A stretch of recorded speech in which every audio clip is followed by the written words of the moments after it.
बिस्मिल्लाहिर्रहमानिर्रहीम। अस्सलामुअलैकुम।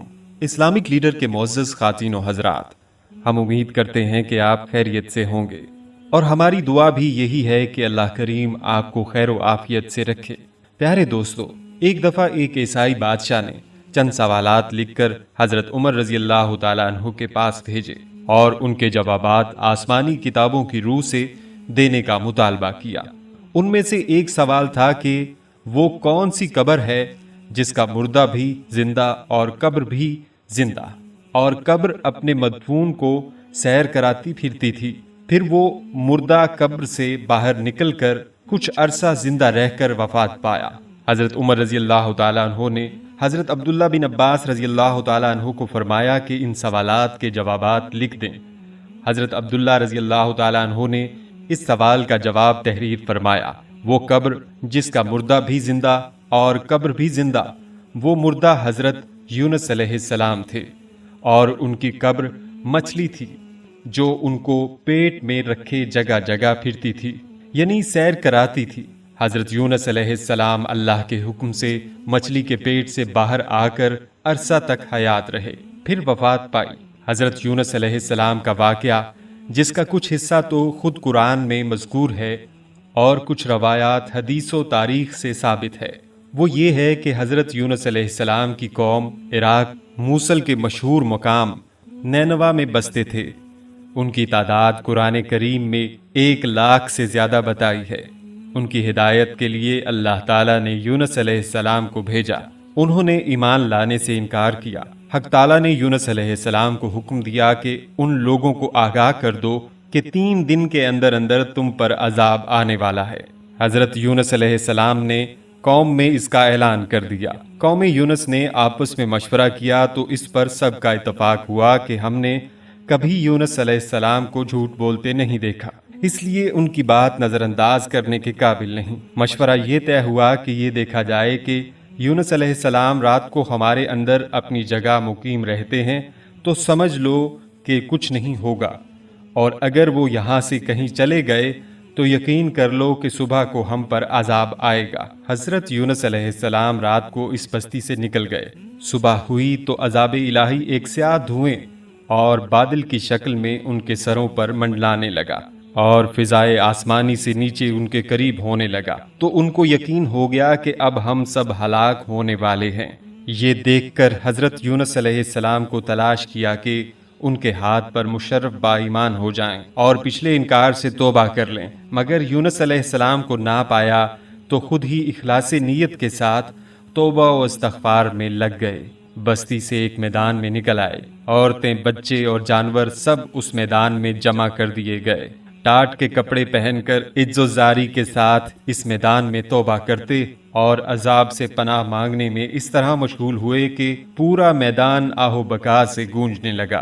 अल्लाह ताला ने उनकी तौबा कबूल फरमा ली और अजाब उनसे हटा दिया। जैसा कि रिवायात में है कि ये आशूरा यानी 10वीं मुहर्रम का दिन था।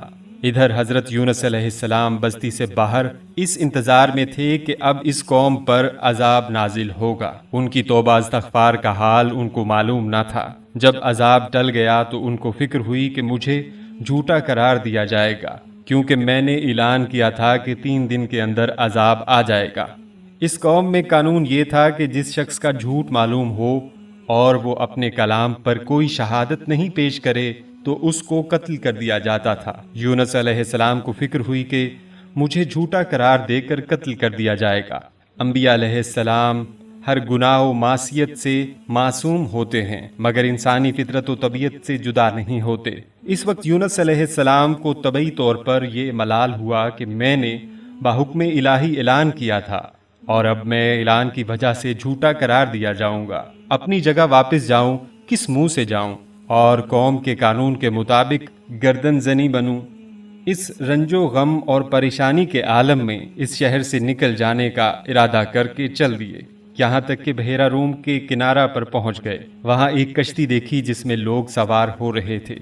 यूनुस अलैहिस्सलाम को इन लोगों ने पहचान लिया اور بغیر کرایہ کے سوار کر لیا۔ کشتی روانہ ہو کر جب وسط دریا میں پہنچ گئی تو دفعتاً ٹھہر گئی، نہ آگے بڑھتی ہے نہ پیچھے چلتی ہے۔ کشتی والوں نے منادی کی کہ ہماری اس کشتی من جانب اللہ یہی شان ہے کہ جب اس میں کوئی ظالم گناہگار یا بھاگا ہوا غلام سوار ہو جاتا ہے تو یہ کشتی خود بخود رک جاتی ہے۔ اس آدمی کو ظاہر کر دینا چاہیے تاکہ ایک آدمی کی وجہ سے سب پر مصیبت نہ آئے۔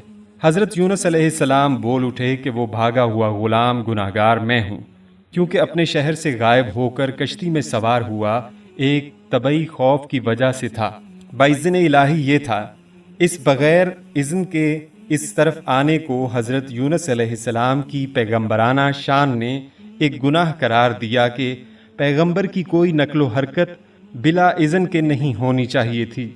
اس لیے فرمایا کہ مجھے دریا میں ڈال دو تو تم سب اس عذاب سے بچ جاؤ گے۔ کشتی والے اس پر تیار نہ ہوئے، بلکہ انہوں نے قرآن اندازی کی تاکہ قرآن میں جس کا نام نکل آئے اس کو دریا میں ڈالا جائے۔ الفاظ قرآن میں حضرت یونس علیہ السلام کا نام نکل آیا۔ ان لوگوں کو اس پر تعجب ہوا کہ کئی مرتبہ قرآن اندازی کی، ہر مرتبہ بحکم قضاء و قدر حضرت یونس علیہ السلام کا ہی نام آتا رہا۔ قرآن کریم میں اس قرآن اندازی اور ان میں یونس علیہ السلام کا نام نکلنے کا ذکر موجود ہے۔ یونس علیہ السلام کے ساتھ حق تعالیٰ کا یہ معاملہ ان کے مخصوص پیغمبرانہ مقام کی وجہ سے تھا کہ اگرچہ انہوں نے اللہ کے کسی حکم کی خلاف ورزی نہیں کی تھی جس کو گناہ اور معصیت کہا جاتا ہے، اور کسی پیغمبر سے اس کا امکان نہیں کیونکہ وہ معصوم ہوتے ہیں، لیکن پیغمبر کے مقام بلند کے لیے مناسب نہ تھا کہ محض خوف طبعی سے کسی جگہ بغیر اذن خداوندی منتقل ہو جائیں۔ اس خلاف شان عمل پر بطور عتاب یہ معاملہ کیا گیا۔ اس طرف قرآن اندازی میں نام نکل کر دریا میں ڈالے جانے کا سامان ہو رہا تھا، دوسری طرف ایک بہت بڑی مچھلی باحکم خداوندی کشتی کے قریب منہ پھیلائے ہوئے موجود تھی۔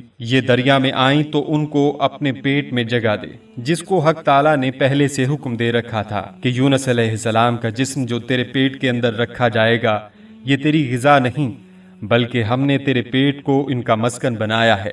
یونس علیہ السلام دریا میں گئے تو فوراً اس مچھلی نے منہ میں لے لیا۔ حضرت عبداللہ بن مسعود رضی اللہ تعالیٰ عنہ نے فرمایا کہ یونس علیہ السلام اس مچھلی کے پیٹ میں 40 روز رہے۔ یہ ان کو زمین کی تہہ تک لے جاتی اور دور دراز کی مسافتوں میں پھراتی رہی۔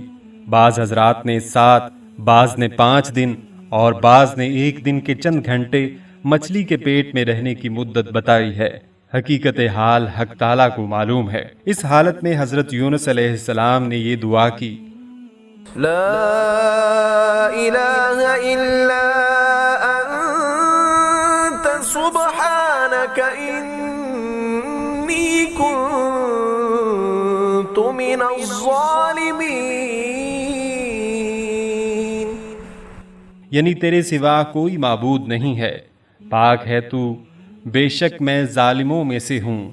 تو اللہ تعالیٰ نے اس دعا کو قبول فرما لیا اور بالکل صحیح و سالم یونس علیہ السلام کو دریا کے کنارے پر ڈال دیا۔ مچھلی کے پیٹ کی گرمی سے ان کے بدن پر کوئی بال نہ رہا تھا۔ اللہ تعالیٰ نے ان کے قریب ایک کدو لوکی کا درخت اگا دیا، جس کے پتوں کا سایہ بھی حضرت یونس علیہ السلام کے لیے ایک راحت بن گئی، اور ایک جنگلی بکری کو اللہ تعالیٰ نے اشارہ فرما دیا کہ وہ صبح و شام ان کے پاس آ کھڑی ہوتی اور وہ اس کا دودھ پی لیتے تھے۔ اسی طرح حضرت یونس علیہ السلام کو اس لغزش پر تنبیہ بھی ہو گئی اور بعد میں ان کی قوم کو بھی پورا حال معلوم ہو گیا۔ آپ بھی اسی دعا کو لازمی پڑھیں اور اپنی زندگی کا حصہ بنائیں اور مشکلات سے نجات پائیں، اور اپنی دعا میں ہمیں بھی یاد رکھیے۔ اللہ پاک آپ کا حامی و ناصر ہو۔ السلام علیکم ورحمۃ اللہ وبرکاتہ۔